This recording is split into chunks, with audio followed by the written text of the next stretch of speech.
Hola, hola mis queridos alumnos, mis queridos graduandos de 11º grado. Para mí es un gusto poder hacer este video y que nos podamos comunicar por esta vía.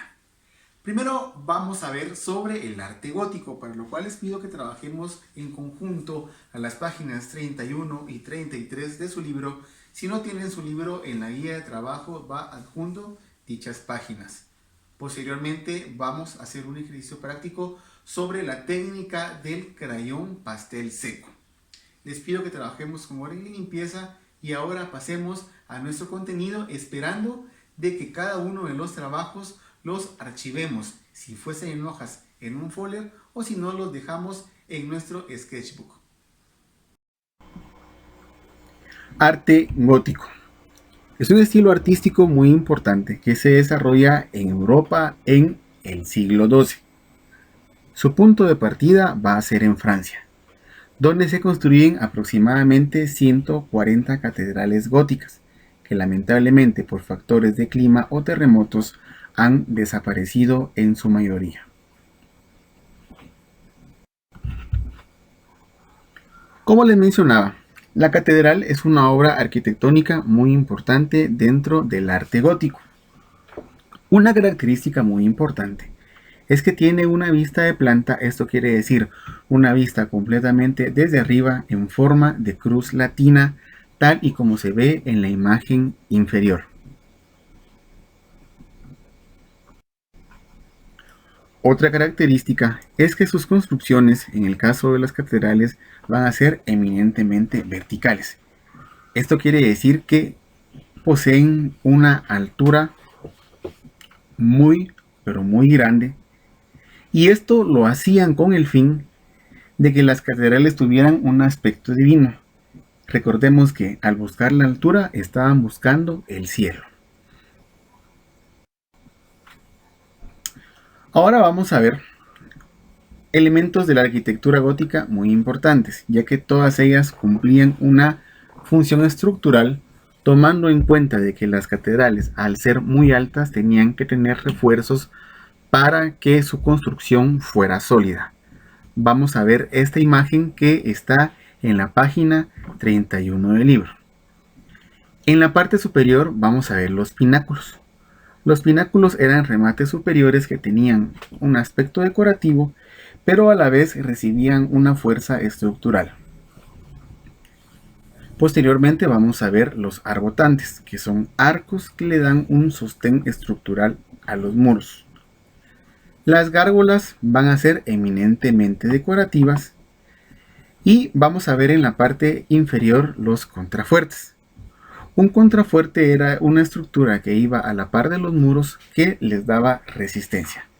Cabe resaltar que en la arquitectura gótica se emplea la bóveda de crucería. Acá vemos otra imagen de los contrafuertes y vamos a ver cómo están literalmente a la par de los muros de las iglesias. Y acá observamos a perfección cómo le dan su sostén estructural. Como les decía, esto era en función porque las catedrales góticas eran demasiado altas, por lo tanto tenían que tener mucha, pero mucha resistencia. Escultura. La escultura estaba supeditada a la arquitectura. Acá vemos un ejemplo. Veamos el pórtico, que quiere decir como la entrada principal de las iglesias. En la parte superior, en la figura izquierda, que también está en la página 31 del libro, vamos a ver las arquivoltas, que son como arcos concéntricos que estaban en la parte superior de las puertas. Abajo vamos a ver el tímpano, que por lo general tenían figuras en alto relieve. Luego vamos a ver el parteluz, que literalmente dividía la puerta en dos partes iguales, y el derrame, ¿verdad?, que eran como muros que sostenían las arquivoltas. Escultura, bestiarios. Esto está en la página 33. Los bestiarios no eran más que esculturas que estaban en los exteriores de las catedrales. Tenían forma de bestias o de monstruos. Esto era como un fin de representar el pecado del mundo exterior. Cuando la gente entraba a la catedral después de ver estos bestiarios, era un contraste totalmente alto entre la belleza de las catedrales y el exterior lleno de monstruos. ¿Por qué? Porque era como una forma de entrar a lo divino cuando la gente pasaba a la catedral. Pintura. Vamos a ver también pintura sobre tabla que se desarrolla, ¿verdad? Como podemos ver en este ejemplo, hay mucha jerarquía de personajes. La Virgen y Jesús es proporcionalmente más grande que los demás personajes. Y por último vamos a ver el empleo de los vitrales, que es una característica muy importante dentro de las catedrales. ¿Por qué vitrales? Era para darle iluminación, y esta iluminación hacía bastante juego a lo que les decía, de que las catedrales fueran bastante altas. Eran altas, luminosas, para que tuvieran un efecto celestial en sus interiores. Ahora chicos, vamos a ir a nuestro ejercicio práctico con la técnica del crayón pastel seco. Hola chicos, les habla el Teacher y su maestro de arte. Para mí es un gusto poder hacer estos videos, realmente esperando que aprendan esta técnica muy interesante, como lo es el crayón pastel seco. Y para hacerlo no olvidemos, ¿verdad?, las cualidades técnicas, trabajar con limpieza, y trabajar con desgaste con tijeras o directamente utilizando o aplicando la tiza en la hoja. Entonces en este caso vamos a aplicar la tiza del crayón pastel seco sobre la hoja. El primer tallo vamos a pintarlo con verde y el segundo con amarillo, que son como colores base, ya que después vamos a darle volumen utilizando otros colores. Una recomendación muy importante es que para áreas pequeñas pues, tomemos un hisopo para poder correr el color.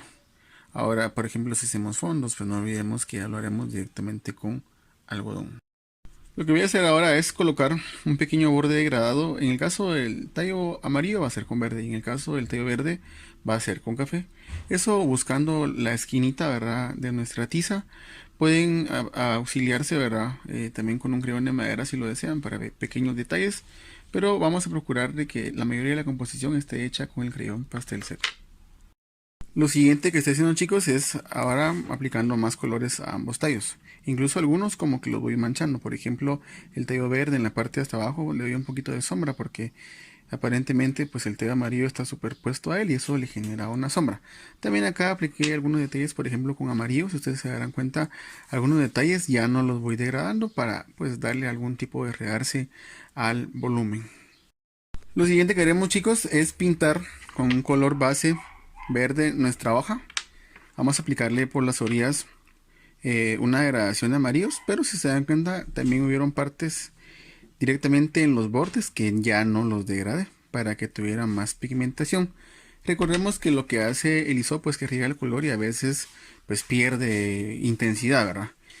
Tomando después mi crayón rojo y con una esquinita, lo que hice fue darle por ejemplo un poquito de borde a la hoja. Y por último con un crayón pastel blanco le hice estas líneas. La idea es, como les digo chicos, que hay detalles que se degradan y detalles que no se degradan. Ustedes tienen que ir jugando con esta técnica. Lo siguiente que haremos chicos es que vamos a aplicar algunas degradaciones tonales de amarillos y verdes al iniciar los cartuchos.